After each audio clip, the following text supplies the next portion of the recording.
everybody, JC here with another T&I toy review, and today's review is in association with MarvelousNews.com, your #1 news source for everything Marvel. And for today's review, we're going to take a look at the new Marvel Infinite Series 4-inch Bishop figure from Hasbro.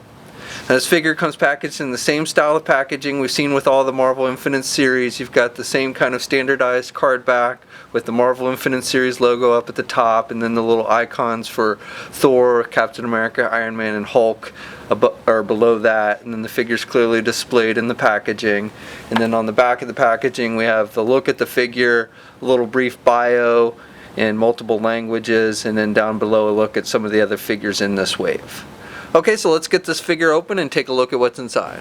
Okay, so here's a look at the figure outside of the packaging. And this figure is part of the first wave of 2015 for the Infinite Series line. And this is basically the first wave that we're seeing that's what I call post David Vonner.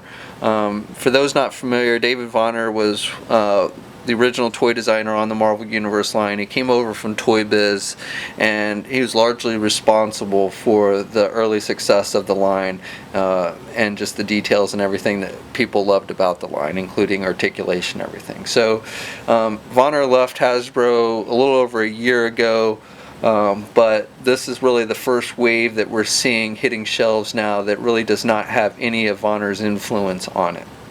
So what it comes down to is essentially what that means is that we've lost a fair amount of articulation on these figures with these new figures, unfortunately.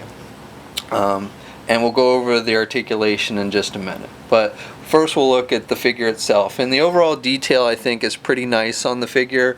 I really like the head sculpt. I think Hasbro did a nice job. I like the way the hair is sculpted on there. They've got the M over his eyes. He's got the whited out eyes. And I just think the overall look of the figure is pretty decent. He's got his bandana, his red bandana we would traditionally see, and it's attached to the web gear. It's a separate piece from the figure. If you want to pop the head off, you can take off the web gear if you want to. And it's just, again, that yellow kind of rubbery material. Now, one thing I've noticed is they don't have the little patches that you would typically see on his shoulder in those early Jim Lee years. I have seen a few images of him without that in a similar outfit to this, but usually you would typically see him with those little patches, those Xavier patches on his shoulder. Also, they've given him a gun holster, and that again is not really that is on his leg, and that is not something you typically saw with Bishop. He did have a belt that had the X-Men symbol on it, but the X-Men symbol was actually off to the side a little bit, and again, typically you did not see a gun holster. What Hasbro did basically is they took this gun holster that they had given Cable, the Cable Marvel Universe figure, and they repainted it all yellow and gave it to Bishop. And it doesn't look bad. I don't have a real problem with it. It looks pretty good actually, but it's just not totally accurate to what we saw in the comic books. And unfortunately, he did have the holster for his little shotgun that he would have on his back, and that is missing from this figure. And for accessories, they've given him a rifle and a pistol. And unfortunately, these aren't very accurate either to Bishop. These are actually, again, they just took the accessories that they had given Cable and they repainted them. And in fact, unfortunately, the detail on the ones that they've given to Bishop are not nearly as nice as the ones that were on Cable.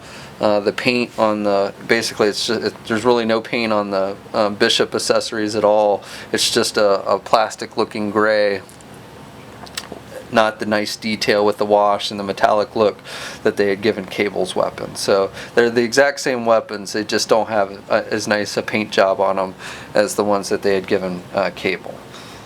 And again, these aren't really the kind of weapons that you typically saw with Bishop. I mean, they don't look bad, again, but Bishop typically had that shotgun that he used. And again, I don't really recall him using a pistol very often. Okay, scale on this figure is pretty decent. He stands just a little over 4.5 inches tall. He's about the same height as that Cable figure, that Marvel Universe Cable, and he's a little bit shorter than like the Marvel Universe Colossus figures. Okay, so articulation on this figure is not that good, as I mentioned before. The head is on a ball joint, so he can look left and right. Even though the hair is hard plastic, it doesn't really keep him from looking left or right.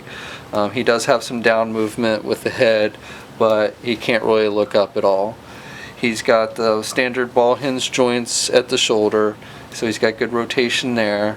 No bicep swivel, single hinged elbow, so he can only bend his elbow about that much, and then there's no wrist articulation at all, no swivel or anything. There's no midsection articulation on the figure, no waist swivel. Legs are on ball joints, so he can do the splits about that much, and he can get his leg forward about that much. Can't really do his leg back at all with the way the butt is sculpted. There's no thigh swivel. It does have double jointed knees, and then he does have ankle pivots. However, with the way the boot is sculpted and the foot, he can't really do his foot up any, so it is a little difficult to get him to stand at times. And then he does have 2 peg holes on the bottom of his feet.